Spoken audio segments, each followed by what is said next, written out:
పాప కనిపించేసిందని చాలా హ్యాపీగా మురళి రా అనమాట రా రా అని ఆనందంగా పిలుస్తున్నారు. అప్పుడు కరెక్ట్ గా అరవింద ఒక టవల్ ఎత్తుకుని వస్తున్నది. దాంట్లో పాప ఉన్నదా అనేది ఒక ఎగ్జైట్మెంట్ తో తీసుకునేటప్పుడు ఒకటే టవల్ ఉన్నది. చూసిన తర్వాత మురళికి చాలా కోపం వచ్చేసింది. కోపం వచ్చిన తర్వాత నువ్వేం చేస్తున్నావు, నీకు ఏదైనా అర్థం అవుతున్నా, పాప ఎక్కడ ఎక్కడ వేసినావు అని అడిగేటప్పుడు ఈ మాదిరిగా ఇక్కడ పాప ఉండాలి, ఇక్కడ ఉంటే మంచిదో అక్కడ వేసేసినాను, ఇంకా మీరు అది గురించి అడగొద్దు అంటున్నది. అండ్ ఈ మాట వినేటప్పుడు ఇంకా కోపం వస్తున్నది మురళికి.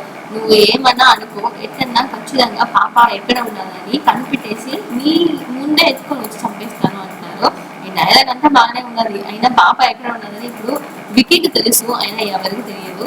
ఈ మాదిరికి జరగతా ఉండేటప్పుడు ఇంకా ఒక స్టోరీ ఏంటంటే అంటే నువ్వు మాత్రం ఇప్పుడు ఎక్కడ ఉన్నది పాప అని చెప్పలేదంటే నేను చంపేస్తాను అని మళ్ళీ అరవింద్ నాకు ఒక వార్నింగ్ ఇస్తున్నారు. అప్పుడు నేను చంపినా కూడా పర్లేదు, నువ్వు ఏమన్నా చేసుకో, పాప ఎక్కడ ఉన్నది మాత్రం నేను చెప్పను అనేటప్పుడు తల్ల కొట్టేస్తున్నారు.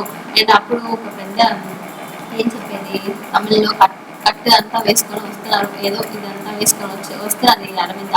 అండ్ ఇంకా ఒకసారి చూసినారంటే మురళి వచ్చి ఒక పెద్ద నైఫ్ కత్తి ఎత్తుకొని వచ్చి చూపించి నువ్వు ఎక్కడన్నా నువ్వు చెప్పలేదంటే నేను నిన్ను చంపేస్తానని చెప్తున్నారు.